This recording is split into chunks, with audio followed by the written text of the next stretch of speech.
It was taken in 1882, somewhere in the American South. A black family, formal, dignified, dressed in their finest clothes, poses inside a photography studio. At first glance, it looks like hundreds of other portraits from that era. A moment frozen in time. A family proud enough to pay for the privilege of being remembered. But look closer.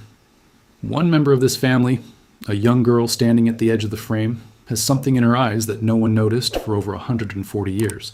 Something that, when a genetic historian finally examined this photograph under digital magnification, made him go completely silent. Because what he found wasn't just a physical trait. It was a key, a biological key encoded in her DNA, one that had survived slavery, survived erasure, survived generations of silence, and was about to unlock the true origin of an entire family whose history had been deliberately destroyed. This is the story of what was hidden in that little girl's eyes, and it will change the way you think about identity, ancestry, and what DNA remembers even when history forgets. Before we begin, if stories like this move you, if you believe forgotten histories deserve to be told, subscribe to this channel and leave a like. It takes 2 seconds and it means everything. Now let's go back to 1882. Dr. James Okafor had spent 15 years reconstructing lost genealogies. His office at Howard University in Washington, D.C. was lined with framed photographs. Not his own family, but strangers. People whose names had been erased, whose stories had been swallowed by history. Each framed image on his wall represented a case he had solved, a life reclaimed. The morning Diane walked in, it was raining. She was in her early 50s, dressed in a gray coat, and she carried a flat cardboard envelope the way people carry something irreplaceable, close to her chest, both arms around it, as if protecting it from the weather outside. "My grandmother left it to me," she said, setting it carefully on his desk. "And her grandmother left it to her. Nobody knows who these people are. Not their names, not where they came from, nothing." James opened the envelope slowly. Inside was a photograph, approximately 8 by 10 inches, mounted on a thick cardboard backing. A cabinet card, the standard portrait format of the 1880s. It was in remarkable condition. The edges were browned and slightly warped, but the image itself was sharp and clear. A family of 7 stood inside what appeared to be a photography studio. The backdrop behind them was painted to suggest a garden, a common affectation of the era. The father stood at the center, tall and broad-shouldered, wearing a dark suit and a tie. His expression was composed, almost severe, the way many people looked in photographs from that period because long exposure times required stillness. Beside him, a woman, the mother presumably, sat in a wooden chair, dressed in a high-collared blouse, her hands folded in her lap. Around them, 5 children were arranged with careful deliberation. 2 older boys standing on the left, 2 younger girls seated on a low bench in the front, and 1 girl, the youngest, perhaps 7 or 8 years old, standing slightly apart at the far right of the frame. At the bottom of the cardboard backing, in faded ink, someone had written a date, October 14th, 1882. There was no name, no location, no studio stamp on the reverse, only a faint rectangular ghost where one had once been, carefully scraped away. James studied the photograph for a long moment without speaking. Then he picked up the magnifying glass from his desk. "Has anyone ever looked at this closely?" he asked. Diane shook her head. "Not really. We always assumed it was just a portrait." James brought the glass to the image, and that was when something stopped him cold. He almost missed it. The magnifying glass had moved across the photograph the way it always did, methodically, left to right, top to bottom, cataloging details, searching for context clues, the style of clothing, the furniture in the studio, the quality of the photographic paper. These were the tools of James's trade, the small forensic markers that helped him date and place an image with precision. He had already noted several things. The high-collared suits on the boys suggested the early 1880s rather than the 1870s. The painted garden backdrop was consistent with studio practices in the American South during the Reconstruction era. The quality of the paper and the mounting card suggested a photographer with some professional standing. Not a frontier amateur, but someone with access to decent equipment and chemical supplies. Whoever this family was, they had made a deliberate choice to be photographed by someone good. It was when the magnifying glass reached the youngest girl, the one standing apart at the far right of the frame, that James paused. Her face was turned very slightly toward the camera, as if she had moved just before the shutter was released. In that slight turn, both of her eyes were visible, and they were not the same.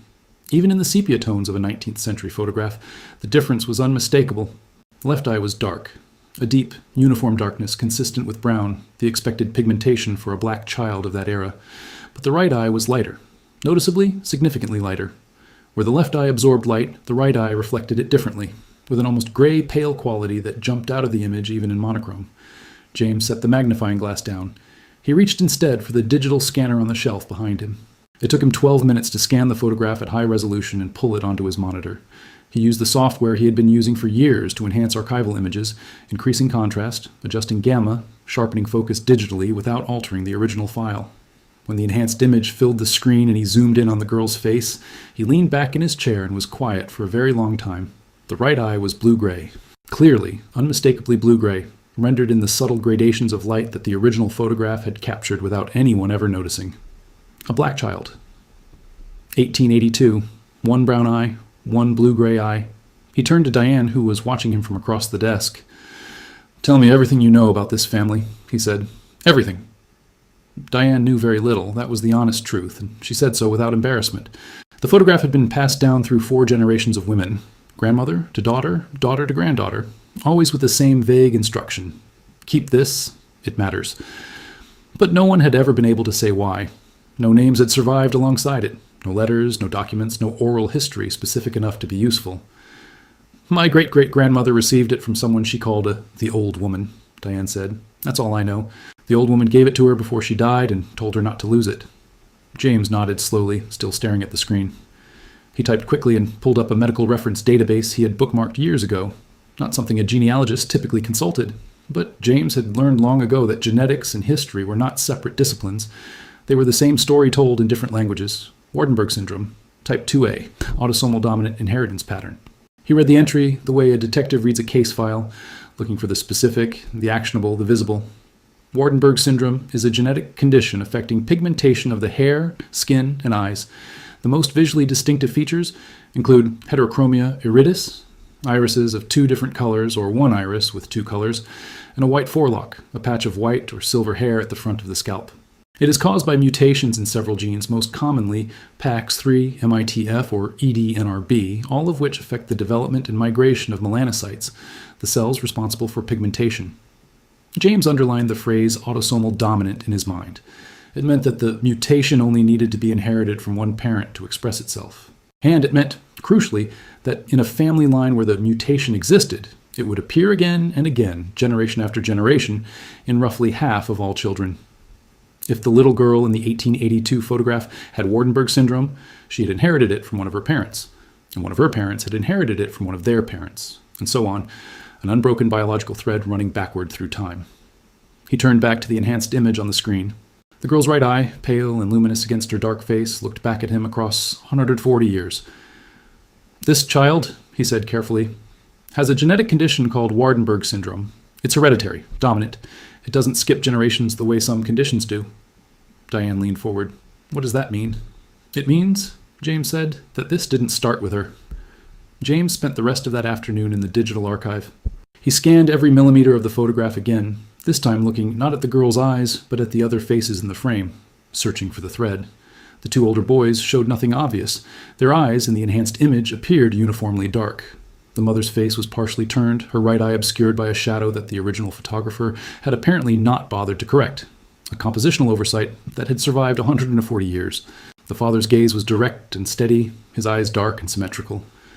Then James looked at the second girl, the one seated on the bench, slightly older than the child with the heterochromia, perhaps 10 or 11. He had not paid her much attention before. She sat with her hands in her lap, her face fully toward the camera, her expression serious in the way of all children who had been told to hold still. Her eyes were dark, both of them, uniformly dark, no heterochromia. But at the top of her head, just above her left temple, partially hidden by the careful arrangement of her hair, there was a section that the digital enhancement now made impossible to ignore. A patch, perhaps 2 inches wide, where the hair was strikingly lighter than the rest. Not gray, not simply lighter. White, bright, flat white, the way a white forelock appears in old photographs. A small flag of absent pigmentation flying at the edge of an otherwise dark hairline. James sat very still.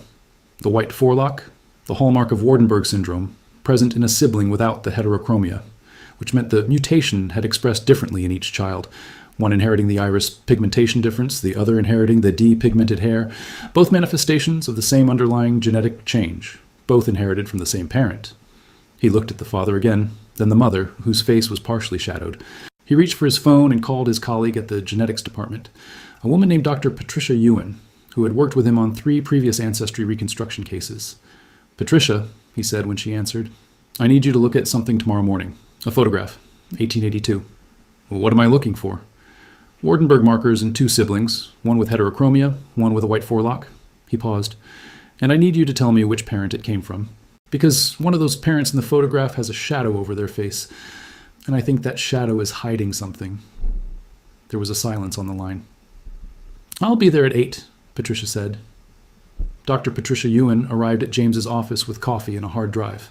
She was the kind of person who prepared before she asked questions, and by the time she sat down across from him, she had already pulled up 3 medical journals on Wardenburg syndrome type 2 on her laptop.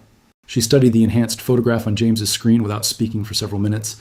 She zoomed in on the girl with the heterochromia, then on the older sister with the white forelock, then on the mother's partially shadowed face. She tilted her head slightly, the way she always did when she was thinking. The shadow isn't hiding the eyes, she said finally. It's hiding the hair. She was right. When James adjusted the contrast on the mother's image, pushing the digital enhancement further than he had the previous day, a detail emerged at the mother's hairline, just above her left temple. The shadow that had obscured half her face had been cast by the studio lighting, but at the edge of the shadow, just barely visible, was a thin strip of lighter-toned hair, the same position as the white forelock on the older daughter. She's the carrier, Patricia said quietly. The mutation came through her. James leaned back.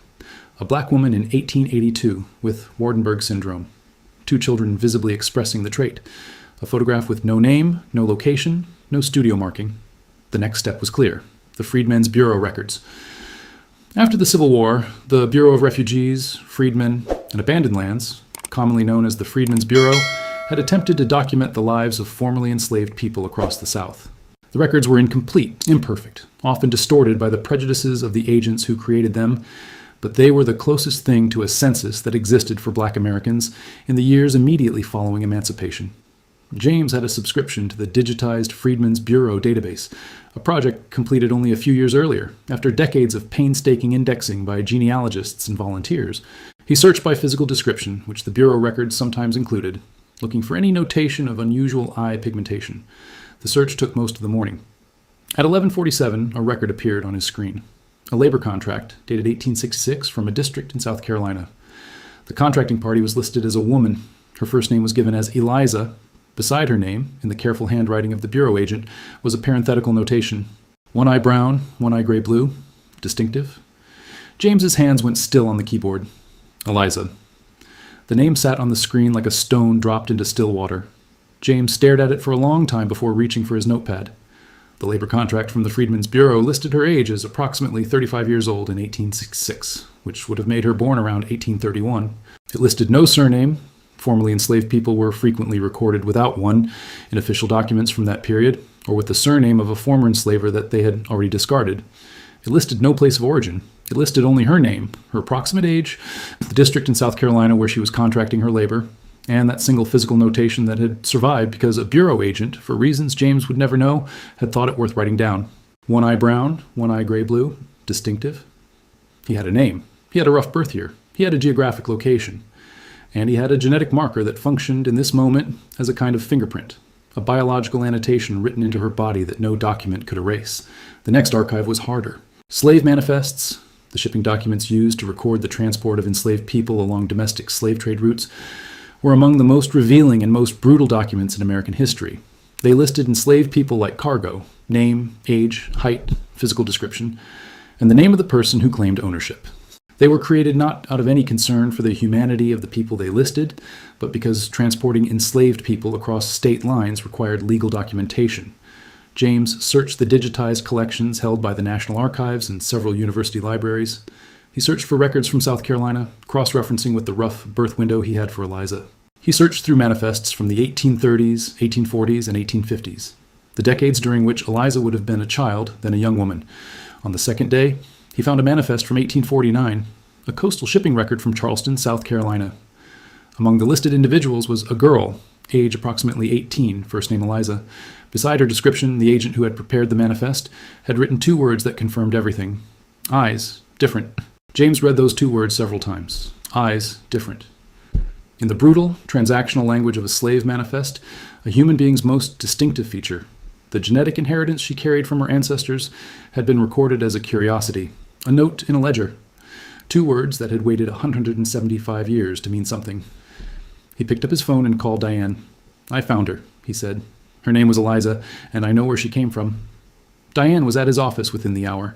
She sat across from him with her coat still on, her hands clasped on the desk, listening without interrupting, as James walked her through everything. The Freedmen's Bureau record, the labor contract, the slave manifest from Charleston.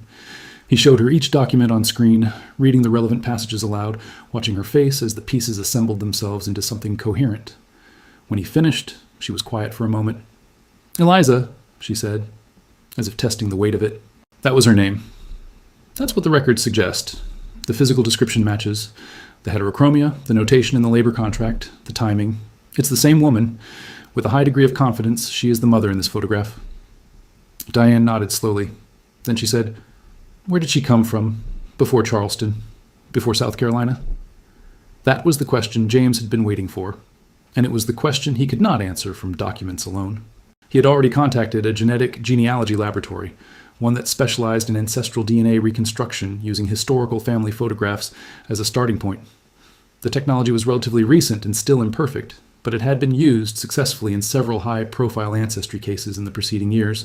By analyzing the visible phenotypic markers in archival photographs, skin tone, eye color, facial morphology, in combination with genetic databases of known Waardenburg syndrome mutations, it was possible to narrow the geographic and ethnic origin of a mutation with meaningful precision. But there was another avenue. Diane herself. If she was a descendant of the family in the photograph, and the chain of custody of the photograph through 4 generations of women made that overwhelmingly likely, then her own DNA carried the answer. "Have you ever done a genetic ancestry test?" James asked. "No." She paused. "Should I?"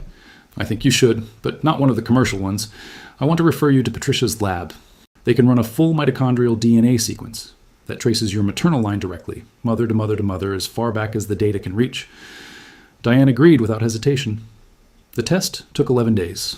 When Patricia called James with the preliminary results, her voice had a quality he recognized. The careful, restrained excitement of a scientist who has found something significant and is not yet ready to say how significant. "The mitochondrial haplogroup," Patricia said, "is L3, specifically a subclade that the database associates with a very narrow geographic corridor." She paused. "West Africa, Sierra Leone, and James, the Waardenburg mutation in this lineage matches a variant that's been documented in exactly one population group in the existing literature. The population group was the Mende. James knew the name. Most historians of the Atlantic slave trade did. The Mende people of Sierra Leone had been among the most heavily targeted ethnic groups during the final decades of the legal transatlantic slave trade, a period of intensified raiding and trafficking that preceded the British naval blockade of the West African coast. Their cultural identity, their language, their social structures had been among the most violently disrupted by the trade.